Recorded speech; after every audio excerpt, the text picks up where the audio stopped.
പനക്കലച്ചനോട് ചോദിക്കാം എന്ന ഈ പരിപാടിയിലേക്ക് എല്ലാ മാന്യ പ്രേക്ഷകർക്കും സ്വാഗതം. ജീവിതത്തിൻ്റെ സങ്കീർണങ്ങളായ പ്രശ്നങ്ങളാൽ വഴിമുട്ടി നിൽക്കുമ്പോൾ സ്വാന്തനമായി പനക്കലച്ചൻ നമ്മോടൊപ്പം. അച്ഛനെ ഞങ്ങൾ ഈ പരിപാടിയിലേക്ക് സ്വാഗതം ചെയ്യുന്നു.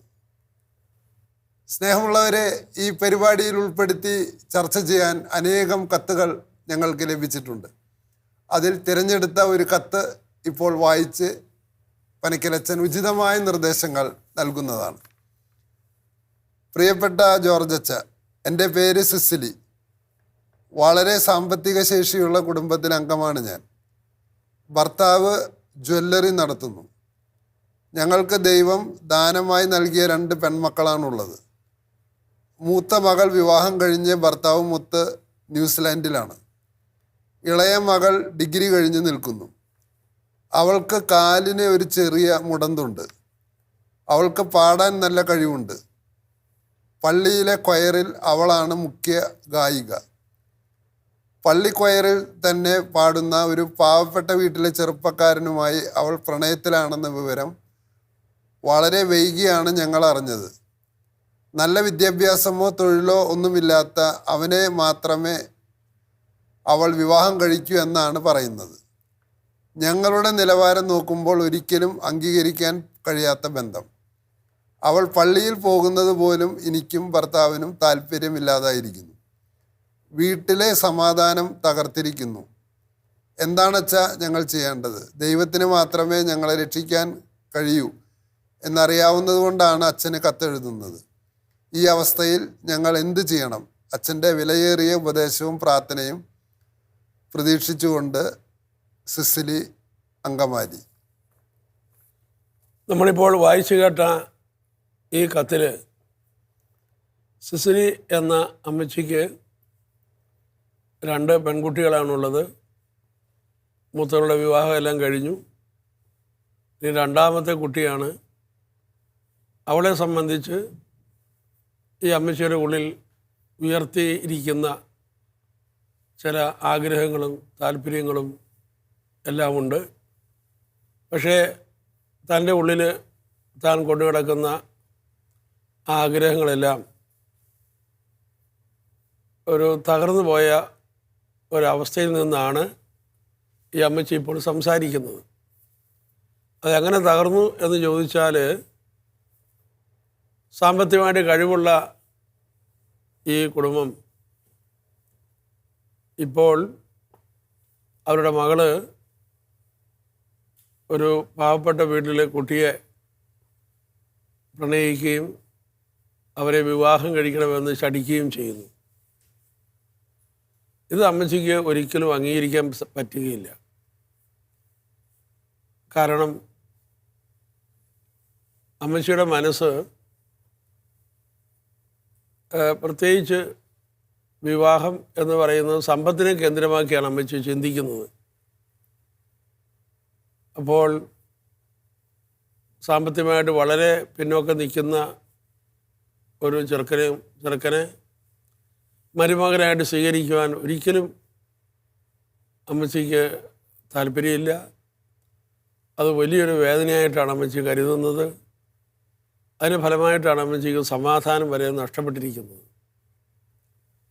അപ്പോൾ ഈ ഒരു സാഹചര്യത്തിൽ എന്ത് ചെയ്യണമെന്നാണ് അമ്മച്ചി ഇപ്പോൾ ആവശ്യപ്പെട്ടുകൊണ്ടിരിക്കുന്നത്.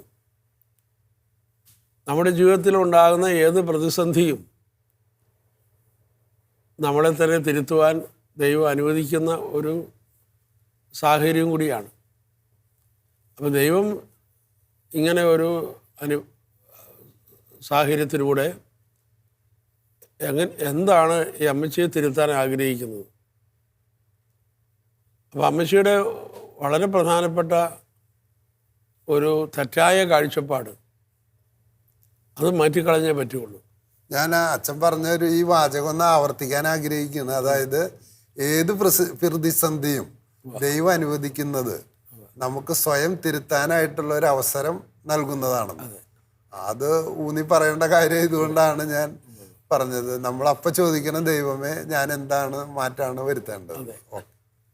അപ്പോൾ പിന്നെ ഈ അമ്മച്ചി വിവാഹത്തെക്കുറിച്ച് കരുതി വച്ചിരിക്കുന്നത് വേണ്ടത്ര സമ്പത്തുണ്ടെങ്കിൽ കുടുംബജീവിതം ഭദ്രമാണ് എന്നാണ്. ഒരുപക്ഷെ അമ്മച്ചി വളർന്നു വന്ന സാഹചര്യമൊക്കെ അങ്ങനെ ഒരു കാഴ്ചപ്പാടായിരിക്കാം അമ്മച്ചിയിൽ കൊണ്ടുവന്നിരിക്കുന്നത്. പക്ഷെ നമുക്കറിയാം ഭാര്യയും ഭർത്താവും ഒക്കെ ആവശ്യത്തിൽ കൂടുതൽ പണമൊക്കെ ഉണ്ടായിട്ട് ഒട്ടേറെ കുടുംബങ്ങൾ വിവാഹമോചനത്തിലേക്ക് കടന്നു വരുന്ന ഒരു സാഹചര്യമാണ് ഇന്ന് നിലനിൽക്കുന്നത്. അതുകൊണ്ട് പണമുള്ളത് കൊണ്ട് കുടുംബജീവിതം നേരെയാകും എന്ന സങ്കല്പം അമ്മച്ചിയുടെ മനസ്സിൽ നിന്ന് കളയുക. രണ്ടാമതായിട്ട് ഒരു പണത്തിൻ്റെ കാഴ്ചപ്പാടിലൂടെ എല്ലാവരെയും കാണുന്ന ഒരു സമീപനം അത് അമ്മച്ചി തിരുത്തേണ്ടതാണ്. അങ്ങനെ വരുമ്പോൾ നമ്മൾ മനുഷ്യനെ യഥാർത്ഥത്തിൽ ദൈവത്തിൻ്റെ ഒരു പൈതലായിട്ടും ഒന്നും കാണാൻ സാധിക്കാതെ വരും. എന്തുമാത്രം കാശ് അവനുണ്ട്, അവന് വിലയുണ്ട്, പൈസ ഇല്ലെങ്കിൽ വിലയുമില്ല.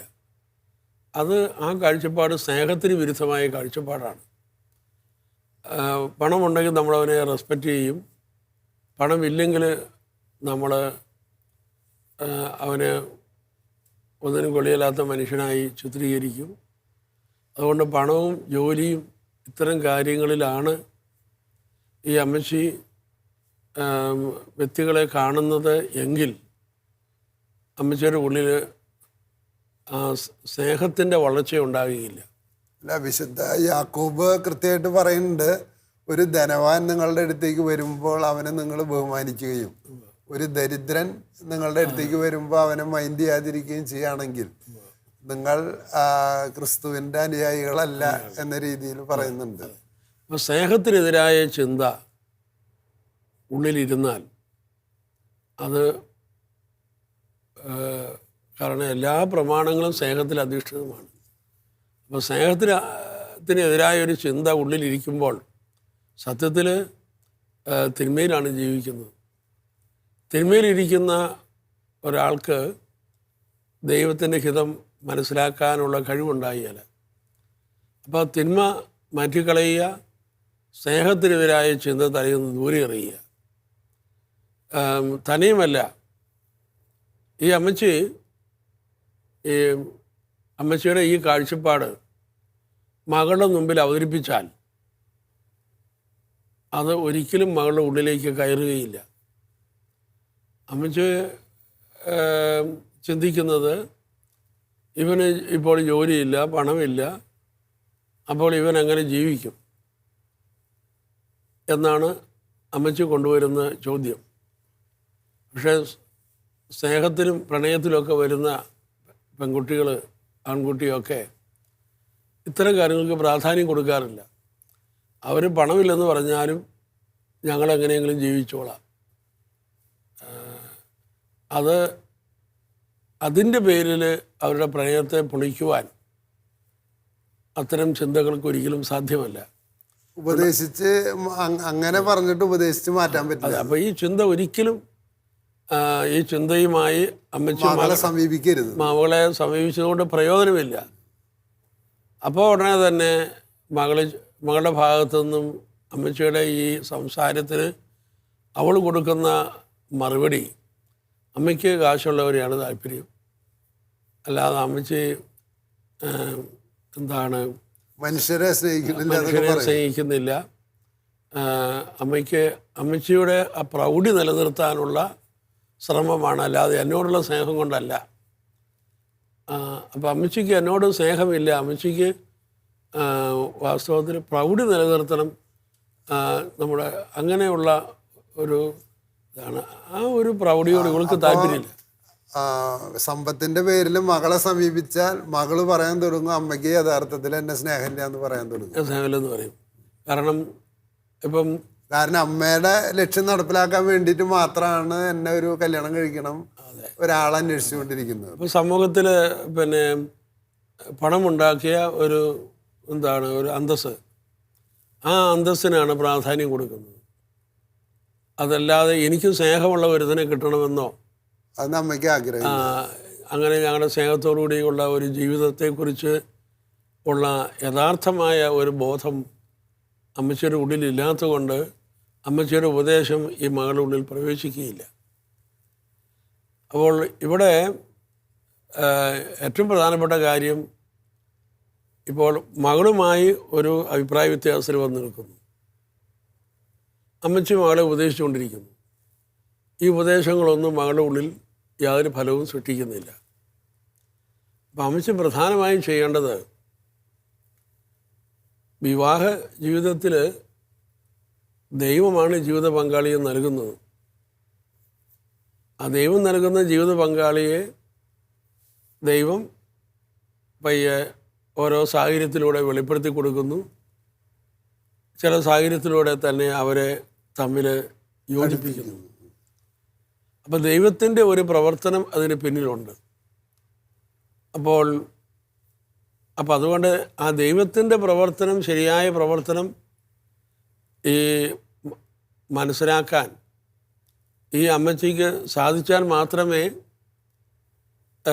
ദൈവഹിതം എന്തെന്ന് അറിയാനും അതനുസരിച്ച് മകൾക്ക് നിർദ്ദേശം കൊടുക്കാനും സാധിക്കുകയുള്ളൂ. അപ്പോൾ ഇവിടെ ദൈവമായുള്ള അമ്മച്ചിയുടെ ബന്ധം തകർന്നു കിടക്കുന്നതുകൊണ്ട് ആദ്യം അമ്മച്ചി ദൈവമായുള്ള ബന്ധത്തെ നേരെയാക്കണം. എങ്കിലേ ദൈവത്തിൽ നിന്ന് വരുന്ന പ്രേരണകൾ അമ്മച്ചിയുടെ ഉള്ളിൽ കടന്നു വരാനും ആ പ്രകാശത്തിൻ്റെ വെളിച്ചത്തിൽ മകളെ നയിക്കാനായിട്ട് സാധിക്കുകയുള്ളൂ. അവിടെ ഏറ്റവും പ്രധാനപ്പെട്ട കാര്യം, ഇവിടെ ദൈവമായുള്ള ബന്ധം തകർന്നു കിടക്കുന്നു എന്നുള്ളത് ഈ അമ്മച്ചി മനസ്സിലാക്കിയിട്ടില്ല. അമ്മച്ചി സാധാരണ ഒരു സ്ത്രീ ചിന്തിക്കുന്ന പോലെ ഞങ്ങൾ സാമ്പത്തികമായിട്ട് കഴിവുള്ളതാണ്, അപ്പോൾ ഞങ്ങളുടെ കുടുംബത്തിൻ്റെ അന്തസ്സിന് യോജിക്കുന്ന വിധത്തിലുള്ളൊരു ബന്ധം എൻ്റെ മകൾക്കുണ്ടാകുക എന്ന് സാമാന്യ ബുദ്ധി കൊണ്ട് ചിന്തിക്കുമ്പോൾ അതിൽ തെറ്റില്ല. പക്ഷേ നമ്മൾ ആത്മീയമായി ചിന്തിക്കുമ്പോൾ ദൈവമായുള്ള ബന്ധം ഈ അമ്മച്ചിയുടെ ഉള്ളിൽ തകർന്നു കിടക്കുന്നു. കാരണം അമ്മച്ചി സമ്പത്തിനാണ് പ്രാധാന്യം കൊടുത്തിരിക്കുന്നത്. അപ്പോൾ ശരിക്കും ഈ അമ്മ പ്രാർത്ഥിക്കേണ്ടത്, അങ്ങ് എൻ്റെ മകൾക്ക് നൽകണമെന്ന് ആഗ്രഹിക്കുന്ന ഒരു ഭർത്താവിനെ എനിക്ക് കാണിച്ചു തരണമേ, ആ രീതിയിൽ ചിന്തിച്ചിട്ട് ഇതിനെ സമീപിക്കണമെന്ന്. അതെ. അപ്പം അതിനു മുമ്പ് തന്നെ ഈ പണത്തിൻ്റെ കണ്ണാടിയിലൂടെ മനുഷ്യനെ കാണുന്ന കാഴ്ചപ്പാട്. അപ്പോൾ അങ്ങനെ വരുമ്പോൾ ദൈവഹിതം തിരിച്ചറിയാൻ ഈ അമ്മച്ചിയുടെ ഉള്ളിൽ ചിലരെ മാത്രമേ അമ്മച്ചിക്ക് കാണാൻ പറ്റൂ, ബഹുമാനവും സ്നേഹവും ഉള്ളൂ. അതായത് പണമുള്ളവർ, പണമില്ലാത്തവർ, അവർ ഡിവിഷൻ സാത്താൻ ഉള്ളിൽ ഉണ്ടാക്കിയിരിക്കുകയാണ്. അപ്പോൾ ആ ഡിവിഷൻ ഉള്ളിൽ നിന്ന് കളയണം. ആ ഡിവിഷൻ ഉള്ളിൽ നിന്ന് കളയുവാനായിട്ട് അമ്മച്ചി ശ്രദ്ധിക്കേണ്ടത്, അമ്മച്ചിക്ക് എങ്ങനെ പണമുണ്ടായി, അത് ദൈവത്തിന് ദാനമാണ് എന്ന് മനസ്സിലാക്കി ആ സമ്പത്ത് നൽകിയ ദൈവത്തിന് നന്ദി പറഞ്ഞ് ഒന്നുമില്ലായ്മയെന്ന് ഞങ്ങളെ ഈ ഒരു സമ്പന്നമായ ഒരു അവസ്ഥയിലേക്ക് കൊണ്ടുവന്ന് എത്തിച്ച നല്ലവനായ ദൈവത്തെ ഓർത്ത് നന്ദിയും സ്തുതിയും പറഞ്ഞ് അമ്മച്ചി പ്രാർത്ഥിച്ചു കഴിഞ്ഞാൽ ദൈവമായുള്ള ബന്ധം ഒന്ന് നേരെയാകും. അങ്ങനെ ആയി കഴിഞ്ഞാൽ തീർച്ചയായിട്ടും അമ്മച്ചിക്ക് പയ്യെ മകളോട് സംസാരിക്കാനായിട്ട് ഉള്ള ഒരു കൃപ കിട്ടും. 2, എന്തുകൊണ്ടാണ് അമ്മച്ചി പറയുന്നത് മകൾക്ക് മനസ്സിലാകാത്തത്? അമ്മച്ചിക്ക് അറിയാം ഇവളുടെ കാലിൽ ഒരു കുഴപ്പമുണ്ട്. വാസ്തവത്തിൽ ആ കാലിൻ്റെ കുഴപ്പം ഇവള് ഡിഗ്രിയിൽ പഠിക്കുമ്പോഴും ഇന്ന് വരെ ഉള്ളിൻ്റെ ഉള്ളിൽ അവൾക്ക് അതിനെ പൂർണ്ണമായി ദൈവ കൈകളിൽ നിന്ന് അംഗീകരിക്കാൻ കഴിഞ്ഞിട്ടില്ല. അപ്പോൾ ഈ കാലിലെ കുഴപ്പം ഇവൾക്കുള്ളത് കൊണ്ട് എനിക്ക് ഏത് വിവാഹം വന്നാലും കാലിൻ്റെ കാര്യം പറയുമ്പോൾ അവർ സ്ഥലം വിടും. ഇതാണ് അവളുടെ മനസ്സിൽ കിടക്കുന്ന ധാരണ. അങ്ങനെ ധാരണ ഉണ്ടാകാൻ സാധ്യതയുള്ളൂ. അപ്പോൾ അതുകൊണ്ട് എനിക്ക് എന്നെ സ്നേഹിക്കാൻ പലർക്കും സാധിച്ചൊന്നും വരികയില്ല. കാരണം എനിക്ക് മുടന്തുണ്ട്. ഞാൻ കയറി ചെല്ലുന്ന വീട്ടിലും ഇനി അഥവാ ഒരു ചെറുക്കൻ എന്നെ സ്നേഹിച്ചാലും ആ വീട്ടിലുള്ളവരും മുടന്തുള്ളവൾ എന്ന നിലയിൽ അവരെ ഇവിടെ കാണുകയും അതുകൊണ്ട് അവരെയൊക്കെ ഫേസ് ചെയ്യാനായിട്ടുള്ള ഭയം ഇവളുടെ ഉള്ളിൽ ശക്തമായി കിടക്കുന്നു. ആ ഭയത്തിൻ്റെ കാരണം ഇവൾക്ക് ദൈവം കൊടുത്ത ഈ മുടന്ത് കാരണം ജന്മന ഉണ്ടായ മുടന്താണ്. ആ മുടന്ത് ദൈവ കൈകളിൽ നിന്ന് ഇവൾ സ്വീകരിച്ചിട്ടില്ല. അപ്പോൾ ഈ മുടന്തുള്ളത് കൊണ്ട് എനിക്ക് മറ്റുള്ളവർ എന്നെ സ്നേഹിക്കുമോ എന്ന സംശയം എന്നും നിലനിൽക്കുകയാണ്. അതെ, അതോടൊപ്പം തന്നെ ഈ മുടന്തുള്ളത് കൊണ്ട് ഞങ്ങളുടെ കുടുംബത്തിൻ്റെ അന്തസ്സിനനുസരിച്ചുള്ള ഒരു ബന്ധം എനിക്ക് കിട്ടാൻ പോകുന്നില്ല. അങ്ങനെ ഒരു വിധി ഉള്ളിൽ നടന്നുണ്ടാവും, ഉള്ളിൽ കിടപ്പുണ്ട്. അപ്പം ഈ ഒരു അപകർഷത ഇവിടെ ഉള്ളിൽ കിടക്കുന്നത് കൊണ്ട് ആദ്യം ഇവൾക്ക് ഒരു ഹീലിംഗ് കിട്ടണം. ഈ മുടന്തുമായി ബന്ധപ്പെട്ട് തന്നെ അംഗീകരിക്കാൻ സാധിക്കാതെ കിടക്കുന്ന ഒരവസ്ഥ, അത് പിന്നെ ഒരു ഹീലിംഗ് ഈ മകൾക്ക് ആവശ്യമാണ്. ഇതാണ് അമ്മ ആദ്യം മനസ്സിലാക്കേണ്ടത്. അപ്പോൾ അതുകൊണ്ട് ആ മകളെ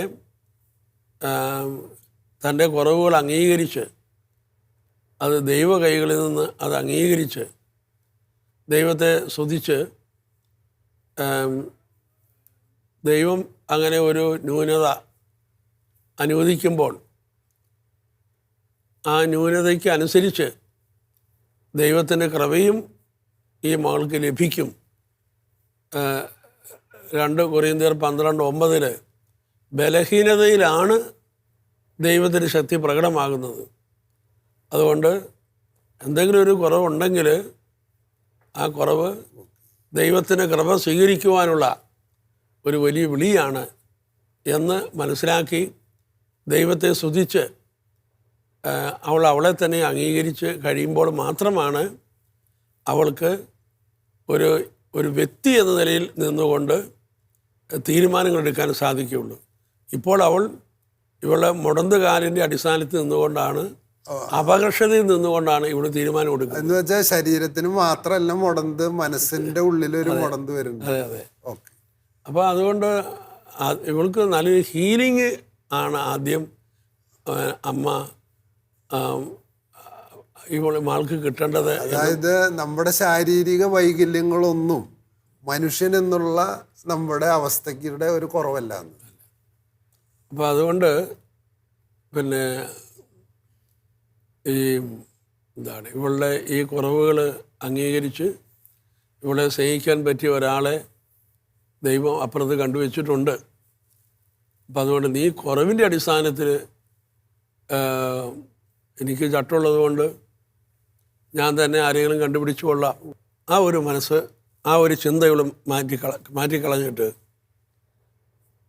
എന്നെ സ്നേഹിക്കുന്ന ദൈവം എനിക്ക് കൊണ്ടുതരുന്നതാണ് എൻ്റെ ജീവിത പങ്കാളി എന്നുള്ള ഒരു ബോധത്തിലേക്ക് ഇവൾ കടന്നു വരാനായിട്ട് തയ്യാറാകുക. അപ്പം അതുകൊണ്ട് ഈ മകൾക്ക് വേണ്ടത് ഇപ്പോൾ ഒരു ഉപദേശത്തേക്കാൾ അധികമായി അവൾക്കൊരു ആന്തരിക സൗഖ്യമാണ് വേണ്ടത്. ആ ആന്തരിക സൗഖ്യത്തിൽ അമ്മച്ചി ഒന്ന് ശ്രദ്ധിച്ചു കഴിഞ്ഞാൽ ഒരു വലിയൊരു മാറ്റം ഉണ്ടാകും. സ്നേഹമുള്ളവരെ, സിസിലി എന്ന സഹോദരിയുടെ ആ മനോദുഃഖത്തിന് അച്ഛൻ നൽകുന്ന പരിഹാരം ഇങ്ങനെയാണ്. അതിലാദ്യമായി തന്നെ സിസിലിയോട് അച്ഛൻ പറയുന്നത്, ഒരു ദുഃഖം ജീവിതത്തിലേക്ക് കടന്നു വരുമ്പോൾ ആ ദൈവത്തിൻ്റെ ഒരു മുന്നറിയിപ്പായി കണക്കാക്കുകയും, ദൈവമേ ഞാൻ എന്ത് മാറ്റമാണ് ഈ പ്രതിസന്ധിയിൽ നിന്ന് രക്ഷ നേടാൻ ചെയ്യേണ്ടത് എന്ന് ദൈവത്തോട് ചോദിക്കുകയും ചെയ്യണമെന്നാണ് അച്ഛൻ്റെ ആദ്യത്തെ നിർദ്ദേശം. രണ്ടാമത്തെ നിർദ്ദേശം, ഈ സഹോദരി ഇപ്പോൾ സമ്പത്തിനെ കേന്ദ്രമാക്കിയിട്ടാണ് ചിന്തിച്ചുകൊണ്ടിരിക്കുന്നത്. എന്ന് പറഞ്ഞാൽ സമ്പത്ത് ഉള്ളത്, ഞാൻ സമ്പത്ത് ഉണ്ടാക്കിയിട്ടുണ്ട് എൻ്റെ കുടുംബം, അതുകൊണ്ടാണ് ഞങ്ങളുടെ ഐശ്വര്യം. ആ ചെറുക്കന് സമ്പത്ത് ഇല്ല, അതുകൊണ്ട് അവനുമായിട്ടുള്ള വിവാഹം ശരിയാകണമെന്നില്ല, അങ്ങനെ ചിന്തിക്കുകയാണ്. അപ്പോൾ സമ്പത്തിനെ കേന്ദ്രീകരിച്ച് അതിൻ്റെ വെളിച്ചത്തിൽ മാത്രം ചിന്തിക്കുന്ന ഈ ചിന്ത പൈശാചികമാണെന്നാണ് അച്ഛൻ പറയുന്നത്. അത് സ്നേഹത്തിന് വിരുദ്ധമാണ്. ആ ചിന്ത കളയണമെന്ന്. ദരിദ്രനായാലും ധനവാനായാലും മനുഷ്യൻ എന്നുള്ള നിലയിലുള്ള അവൻ്റെ സ്വഭാവം നിർണ്ണയിക്കുന്നത് ദൈവവുമായിട്ടുള്ള അവൻ്റെ ബന്ധവും സഹോദരനായിട്ടുള്ള ബന്ധവുമാണ്. അപ്പം അതുകൊണ്ട് സഹോദരിയുടെ ഈ സമ്പത്തിനെ കുറിച്ചുള്ള കാഴ്ചപ്പാടിൽ മാറ്റം വരുത്തണമെന്നാണ് രണ്ടാമത്തെ അച്ഛൻ്റെ നിർദ്ദേശം. മൂന്നാമത്തെ നിർദ്ദേശം, ഒരു മകൾക്ക് ഒരു വരനെ നൽകുന്നത് ദൈവിക പദ്ധതിയുടെ ഭാഗമാണ്. അപ്പം അതുകൊണ്ട് സഹോദരിയുടെ ചിന്തയ്ക്കും സമ്പത്തിനും അനുസരിച്ചുള്ള ഒരു ചെറുക്കം കിട്ടണമെന്ന് ആഗ്രഹിക്കാതെ ഈ സഹോദരിയുടെ ദൈവം എന്താണോ തൻ്റെ മകൾക്ക് നൽകാൻ ആഗ്രഹിക്കുന്ന ചെറുപ്പക്കാരൻ ആരാണോ, ജീവിത പങ്കാളി ആരാണോ, അവനെ കണ്ടെത്താൻ സഹായിക്കണേ എന്ന രീതിയിൽ മനസ്സ് പരുവപ്പെടുത്തണം. അതില്ലാതെ ഈ മകളോട് ഈ ഉപദേശങ്ങളൊക്കെ നൽകിയാൽ മകളുടെ ഉള്ളിൽ മകൾ വിധിക്കുമെന്നാണ് അച്ഛൻ പറയുന്നത്. അതായത് അമ്മയ്ക്ക് അമ്മയുടെ കാശും അമ്മയുടെ വലിയ ഗമയും മാത്രമേ അമ്മയ്ക്ക് ഇതുള്ളൂ, എന്നെ സ്നേഹിക്കുന്ന ഒരു ചെറുപ്പക്കാരൻ എന്നെ കല്യാണം കഴിക്കണമെന്ന് അമ്മയ്ക്ക് ആഗ്രഹമില്ല എന്ന ഒരു റിബല്യസ് നേച്ചറാണ് മകളുടെ മനസ്സിൽ രൂപം കൊള്ളുള്ളൂ. അതുകൊണ്ട് ഉപദേശം കൊടുക്കും തോറും അവൾ അകന്നകന്നു പോകുന്നതാണ് അച്ഛൻ്റെ ഈ വിശകലനത്തിൽ നിന്ന് മനസ്സിലാവുന്നത്. നാലാമത്തെ കാര്യം അച്ഛൻ പറയുന്നത്, ഈ കുട്ടിക്ക് കാലിന് മുടന്തുണ്ട്. മുടന്തുള്ള ഈ കുട്ടി എപ്പോഴും സ്വയം ചിന്തിക്കും, എന്ത്, എനിക്കിങ്ങനെ ഒരു കുറവുള്ളത് കൊണ്ട് മറ്റുള്ളവർ എന്നെ സ്നേഹിക്കുമോ എന്ന സംശയം ഇവളുടെ ഉള്ളിൽ എപ്പോഴും ഉണ്ടാകും. അത് ശാരീരിക വൈകല്യമുള്ള എല്ലാ മനുഷ്യരുടെയും ഒരു പ്രതിസന്ധിയാണ്. എൻ്റെ കുറവ് കാരണം മറ്റുള്ളവർ എന്നെ സ്നേഹിക്കുമോ എന്ന്. യഥാർത്ഥത്തിൽ ശാരീരിക വൈകല്യം മനുഷ്യത്വത്തിൻ്റെ വൈകല്യമല്ല. അത് ഈ കുട്ടിക്ക് തിരിച്ചറിയണമെങ്കിൽ ഈ കുട്ടിക്ക് ഒരു ആന്തരിക സൗഖ്യം ലഭിച്ചേ തീരൂ. അങ്ങനെ അല്ലെങ്കിൽ അവൾ പറഞ്ഞുകൊണ്ടിരിക്കും, ഈ വൈകല്യം വെച്ച് എന്നെ ആരും കല്യാണം കഴിക്കില്ല, അതുകൊണ്ട് കിട്ടണ ഒരു ചെറുക്കനെ ഞാൻ പിന്നാലെ പോകുന്നു എന്ന അവസ്ഥയിൽ വന്നിരിക്കുകയാണ് അവൾ. അതല്ല അച്ഛൻ ഉദ്ദേശിക്കുന്നത് അല്ലേ? ഈ വൈകല്യം ഉള്ളത് കൊണ്ട് ഇവൾ ഈ വൈകല്യം എല്ലാവരെയും അറിയിക്കാൻ ഇഷ്ടപ്പെടുന്നില്ല. ഇല്ല. അപ്പം ഇപ്പോൾ കുറേ പെണ്ണ് കാണാനൊക്കെ ആളുകൾ വരുമ്പോൾ അവരുടെ മുമ്പിലെല്ലാം ഇത് അവരെല്ലാം എക്സ്പോസ് ചെയ്യാണ് ഈ സംഭവം. അപ്പം അങ്ങനെ അവള് ആ ഒരു സംഗതി അവൾക്ക് അങ്ങോട്ട് ഫേസ് ചെയ്യാൻ പറ്റിയല്ല.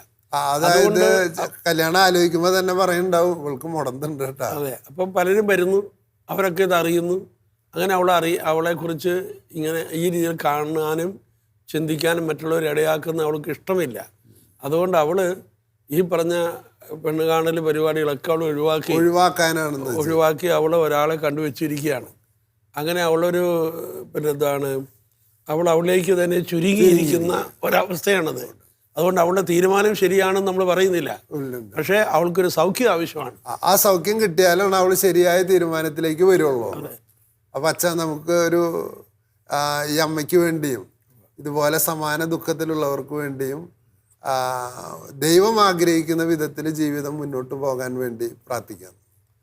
കാരുണ്യവാനായ കർത്താവേ, സ്നേഹമുള്ള ഈശോയെ, എന്തെങ്കിലും അംഗവൈകല്യങ്ങളോ കുറവുകളോ ഉള്ള മക്കളെ വളർത്തുന്ന ധാരാളം മാതാക്കന്മാരുണ്ട്. മാതാക്കന്മാർ ആ കുറവുകൾ അംഗീകരിക്കുവാൻ, അവരുടെ മക്കളെ പഠിപ്പിക്കുവാനും അതുകൊണ്ട് വിഷമിക്കാനൊന്നും ഇല്ലെന്നും, ദൈവം ബലഹീനതയിലാണ് ശക്തി കൃപാവരം വർഷിക്കുന്നതെന്നുമുള്ള അനുഭവപരമായ ഒരു ബോധ്യം മക്കളിൽ ജനിപ്പിക്കുവാൻ മാതാപിതാക്കന്മാർക്ക് സാധിക്കട്ടെ. മക്കളെക്കുറിച്ച് ഓർത്ത്, അവരുടെ ഭാവിയെക്കുറിച്ച് ഓർത്ത് ആകുലപ്പെടുന്ന എല്ലാ മാതാക്കന്മാരെയും അവിടുന്ന് ആശ്വസിപ്പിക്കണമേ. പ്രത്യേകിച്ച് എൻ്റെ ഭാവനയ്ക്കും സങ്കല്പക്കും അനുസരിച്ച് ഉള്ള ബന്ധങ്ങൾ ഉണ്ടാകണമെന്ന് മാതാക്കന്മാർ ആഗ്രഹിക്കുകയും ആഗ്രഹം നടപ്പാകാതെ വരുമ്പോൾ മനസ്സ് തകർന്നു പോവുകയും ചെയ്യുന്ന വേദനിക്കുന്ന മാതാപിതാക്കന്മാർ അവരുടെ മനസ്സിനെ ദൈവഹിതത്തോട് ചേർത്ത് വയ്ക്കുവാനും ദൈവ കൈകളിൽ നിന്ന് ബന്ധങ്ങളെ സ്വീകരിക്കുവാനും അവർക്ക് സാധിക്കട്ടെ. അതിനായി മക്കളെ പരിശീലിപ്പിക്കട്ടെ. സ്നേഹത്തിൽ അധിഷ്ഠിതമായ ഒരു കാഴ്ചപ്പാട് രൂപപ്പെടുത്തിയെടുക്കുവാനായിട്ട് കഴിയട്ടെ. പണത്തെ അതിന് ഒന്നാം സ്ഥാനം കൊടുക്കുന്ന ആ ദ്രവ്യാഗ്രഹത്തിൻ്റെ അല്ലെങ്കിൽ പണമുണ്ടാക്കിയ തെറ്റായ ഒരു ഒരു ഒരു മൂല്യത്തിൻ്റെ എല്ലാ വിധത്തിലുള്ള ബന്ധനങ്ങളിൽ നിന്നും സ്വതന്ത്രമായി തീരട്ടെ. അങ്ങനെ കുടുംബത്തിൽ സമാധാനവും ശാന്തി ലഭിക്കട്ടെ. ദിവ്യനാഥ, ഈ എഴുത്ത് ഞങ്ങൾക്ക് എഴുതിയ സിസിലിയെയും സമാന ദുഃഖത്തിലൂടെ കടന്നു പോകുന്ന എല്ലാ കുടുംബങ്ങളെയും സമർപ്പിച്ച് ഞങ്ങൾ പ്രാർത്ഥിക്കുന്നു. യേശുവേ നന്ദി, യേശുവേ സ്തോത്രം, യേശുവേ നന്ദി. പനക്കലച്ചനോട് ചോദിക്കാം എന്ന ഈ പരിപാടി ശ്രദ്ധിക്കുകയും ശ്രവിക്കുകയും ചെയ്ത എല്ലാ മാന്യ പ്രേക്ഷകർക്കും നന്ദി. നിങ്ങളുടെ ജീവിതത്തിലെ സങ്കീർണങ്ങളായ പ്രശ്നങ്ങൾ പനക്കലച്ചനുമായി ചർച്ച ചെയ്യാൻ ആഗ്രഹിക്കുന്നുവെങ്കിൽ ഞങ്ങളെ എഴുതി അറിയിക്കുക.